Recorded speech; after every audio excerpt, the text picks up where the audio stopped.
बेटी को लफंडर बनना भी सिखा दिया, ये नहीं बताया। क्या हुआ?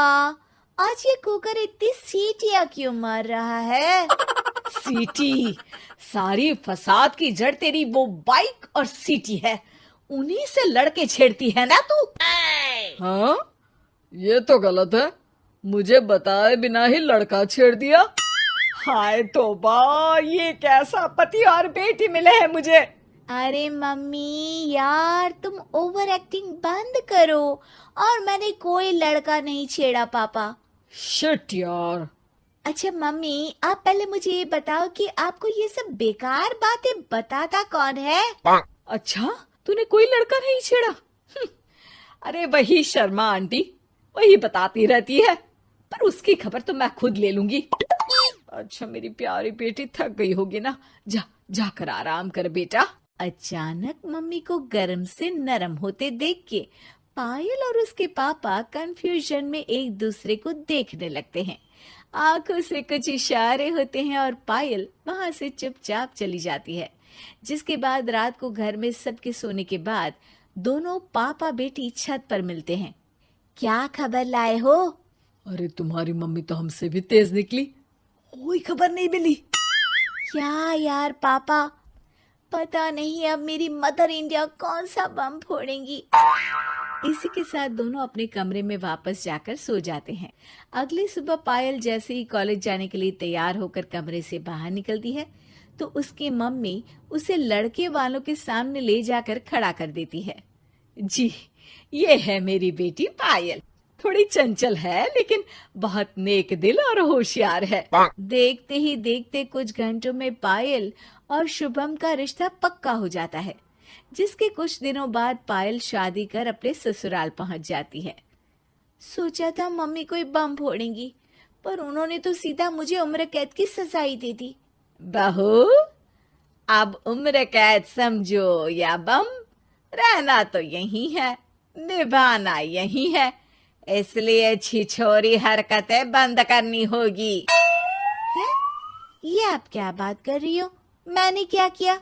इतने मासूम ना बनो, मुझे तुम्हारे कारनामों के बारे में सब अच्छे से पता है। ऐसा बोलकर सास तो वहां से चली जाती है, लेकिन पायल सोच में पड़ी वहीं खड़ी रह जाती है। जिस पर शुभम उसके पास आता है। तुम मम्मी की बात का बुरा मत मानना। वो पड़ोस वाली आंटी ने उन्हें तुम्हारी बाइक चलाना, सीटियां बजाते हुए घूमना, बेधड़क सबसे बात करना वगैरह जैसी कुछ बातें बता दी है, जिसे सुनकर उन्हें गुस्सा आ गया है। पर फिक्र मत करना, धीरे धीरे साथ रहने से वो भी ठीक हो जाएंगी। Thanks for your concern, but I don't care. Payal सीधा अपने कमरे में चली जाती है। अगली सुबह कॉलेज जाने के लिए तैयार हो सीटी बजाते हुए कमरे से बाहर निकलती है, जिसे देख सास गुस्से से तिलमिला उठती है। महारानी, शादी के अगले ही दिन ये हीरोइन बनकर कहाँ चल पड़ी? और ये लफंगों की तरह सीटियां बजाना बंद करो।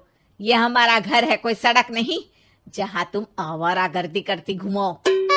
मम्मी जी, सीटी बजाने और कंफर्टेबल कपड़े पहनने से लोग कब से आवारा बनने लगे? इसी के साथ सास बहू का युद्ध शुरू होने ही वाला होता है कि शुभम वहां पहुंच जाता है। माँ, उसका कॉलेज है इसलिए ऐसे तैयार हुई है। और पायल, तुम भी माँ को समझने की थोड़ी कोशिश करो ना प्लीज। सिचुएशन संभालकर शुभम और पायल घर से निकल जाते हैं। इसी तरह दिन बीतने लगते हैं, जिससे सास बहू की लड़ाइयों के बीच शुभम पिसता रहता है। लेकिन साथ ही वो दोनों एक दूसरे की आदतों को अपना भी लेती हैं। पर पायल का सीटी बजाना सास को आज भी नागवारा ही होता है। आसमान गिर जाएगा, धरती फट जाएगी, पर इसकी सीटी ना जी ना, कभी बंद नहीं होगी। अरे मम्मी जी, जब आप मेरे कुछ बोले बिना सीटी से ही समझ जाती हो कि मैं क्या बोल रही हूँ, फिर इसे बदलने की क्या जरूरत? यही तो हमारी यूनिकनेस है। पायल की बात से ज्यादा सहमत ना होते हुए भी सास हंस पड़ती है।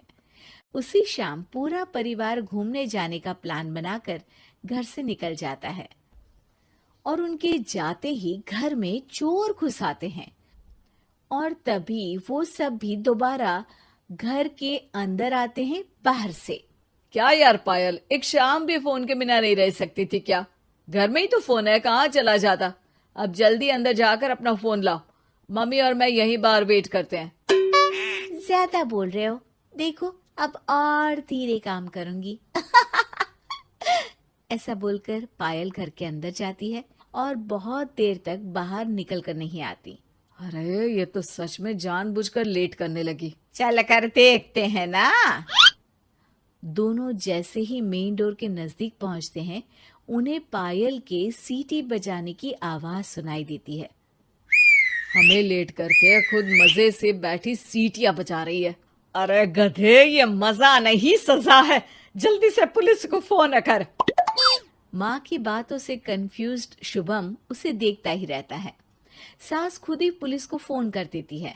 कुछ देर बाद वो दोनों पुलिस के साथ घर के अंदर जाते हैं तो पायल एक कुर्सी पर बंधी होती है और सास को देखते ही दोबारा सीटी बजाने लगती है।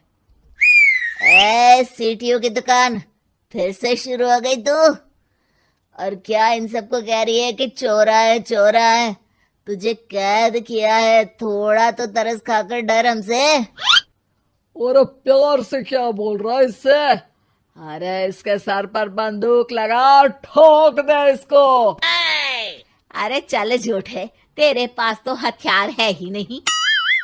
सास की बात सुन वहां मौजूद सारे इंसान हैरान रह जाते हैं और पुलिस तुरंत उन चोरों को अरेस्ट कर लेती है।